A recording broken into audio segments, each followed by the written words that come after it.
Welcome to Control Engineering playlist.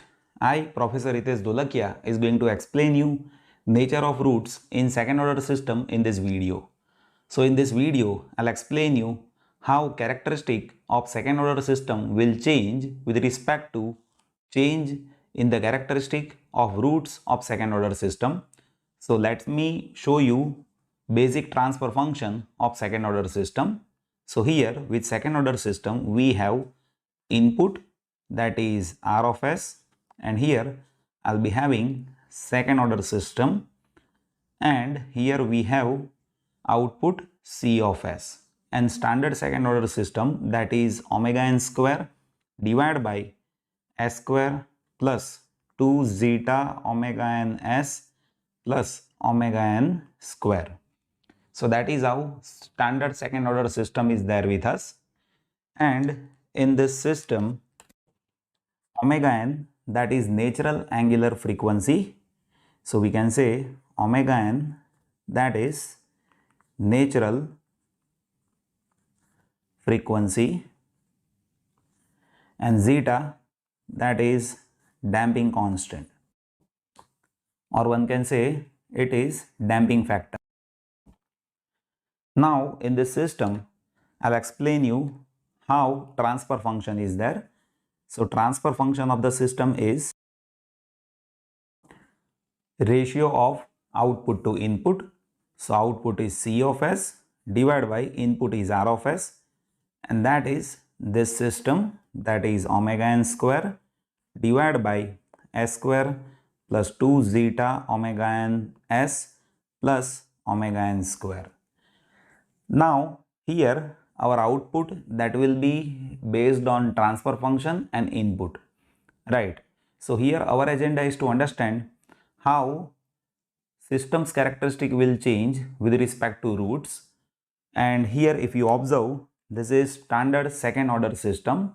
Why it is second order system? The reason is denominator is having order 2. S square term is there with denominator, means we have two roots in denominator, means we have two poles in denominator. So system's characteristic, that is based on two different poles which is there with this system. That's why this is second order system.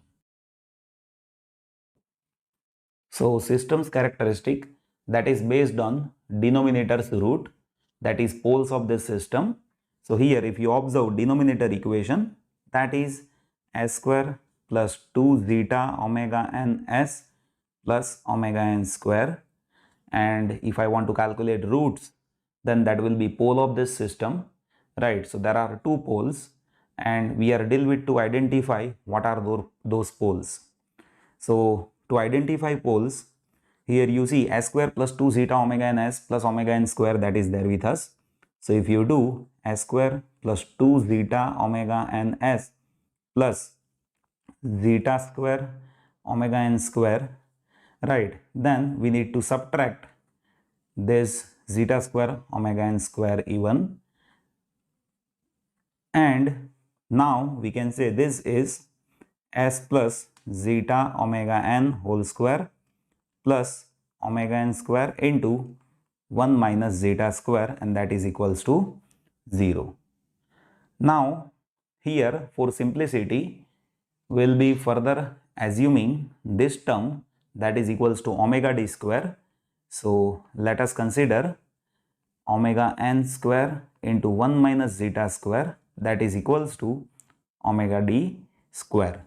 So if you do this, in that case, now you see this term will be S plus zeta omega n whole square plus omega d square is equals to 0. So we can have two roots. You see S plus zeta omega n square is equals to minus d minus omega d square, and minus that we can say that is j square, right? This is what imaginary component, j is imaginary component, minus 1 is equals to j square. And now to have two roots, one root will be S plus zeta omega n, that is equals to j omega d if you provide square root at both of the side, and second root, that is S plus zeta omega n, that is equals to minus j omega d. So one root is, let us say S1, so that is minus zeta omega n plus j omega d, and second root, that is S2, that is minus zeta omega n minus j omega d, and omega d is how much? It is omega n into square root of 1 minus zeta square. So let us place it over here. S1 will be minus zeta omega n plus j into omega n into square root of 1 minus zeta square, and S2, that is minus zeta omega n minus j omega n into square root of 1 minus zeta square. So that is how we have two roots. Now I'll explain you how characteristic of system will change with respect to parameters which is there in these roots. So to understand system's characteristic, I'll be explaining you that with respect to polar diagram. So in that, on y-axis we have imaginary component, and on x-axis we have real components. Now to understand characteristic, here I'll change value of zeta. So I'll consider different cases and I'll explain you how system's characteristic will change. So let us consider case number 1. In that, first I'll consider zeta is equals to 0. As if zeta is equals to 0, system will be undamped system. And as if system is undamped system, we have two roots. You see this one and this one, right? So this S1, that will be 0 plus j omega n into square root of 1 minus 0. So that will be S1 is equals to plus j omega n, and S2, that will be 0 minus j omega n into square root of 1 minus 0. So that will be minus j omega n. So here we can say one root is plus j omega n and second root is minus j omega n. So we can say here our roots, that will be imaginary roots, right? So here we have imaginary roots as if zeta is equals to 0. Let us place it over here. So if I say this is my one root, so that will be j omega n in case of zeta is equals to 0, and second root, that will be over here, that will be minus j omega n when zeta is equals to 0. Now let us consider second case. So in case 2, I'll consider zeta is equals to 1, and as if zeta is equals to 1, our system is critically damped system, right? If zeta is equals to 1, in that case system will be critically damped system, and if you place zeta is equals to 1 in this, then you see S1, that is minus of omega n plus j omega n into square root of 1 minus 1. So this will be 0. So we can say S1 is minus zeta omega, and S2, that is minus zeta omega n where zeta is equals to 1, and this term will be 0. So S2, that is even minus zeta omega n. So here you can observe both of these roots, those are real and same. So if zeta is equals to 1, these two roots are same and real. So here if I say these two roots are there, right, so those are same and real, and that will be zeta is equals to 1. So we can say it will be at minus omega n where zeta is equals to 1.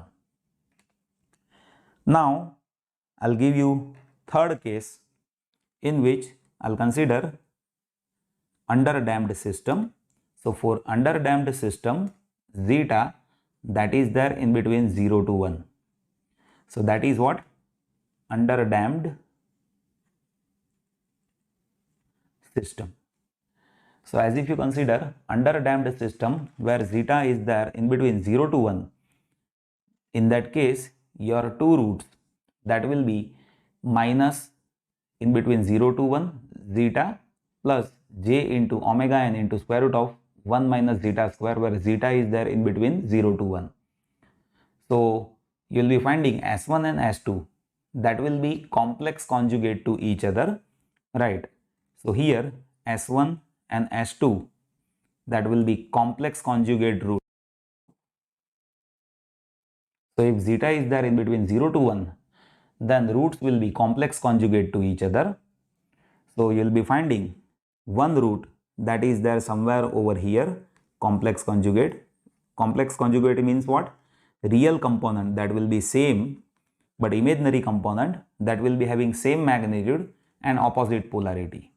So you see here real component that is same, but imaginary component that is having same magnitude with opposite polarity, right? Now here you just observe, if you change value of zeta from 0 to 1, so that will be moving like this. It will go in this direction. See, from here it will move in this direction as if you increase value of zeta from 0 to 1. And at this instant, if you observe real component, then real component that is minus zeta omega n, and imaginary component on upper side, if you see, omega n into square root of 1 minus zeta square, right? And if I say it is making angle theta with real axis, then here we can identify that angle even. You see tan theta, so that is opposite by adjacent. Opposite is omega n into square root of 1 minus zeta square divided by adjacent, that is zeta omega n. So this omega n will get cancelled and this will be square root of 1 minus zeta square divided by zeta. So that is how third case is there. Now let me show you fourth case. In that, system will be overdamped system. So in case 4, I'll consider zeta is greater than 1, means system is overdamped system. Now in that, you just see these roots where zeta is greater than 1. So if zeta is greater than 1, this will be minus something greater than 1 into omega n plus j omega n into square root of 1 minus something greater than 1. So this will be negative, and square root of something negative, so that will make j component outside, and j into j, that will be j square. So something plus this component, and in S2 something minus this component, that will happen. So we will be having two roots that will be real only, and those are different root. Why? The reason is one time this component will get added and this component will get subtracted. So we can say we have two roots S1 and S2 that will be real and different. So what will happen? You see, as if you increase zeta greater than 1 from this, one root that will go towards this direction, let us say it is over here, and second root that will go towards this direction, right? So as if you change value of zeta, you see system's characteristic that is moving like this, and this root locus that we can say. So this is even root locus that we can say, right? So system's characteristic that is changing like this, as if you change value of zeta, as you can see it in this figure. Now this understanding that we will carry forward when we will see response of second order system with step input in case of undamped system and in case of underdamped system. So at that time you will be utilizing all this understanding which I have explained over here. I hope that you have understood this video. Thank you.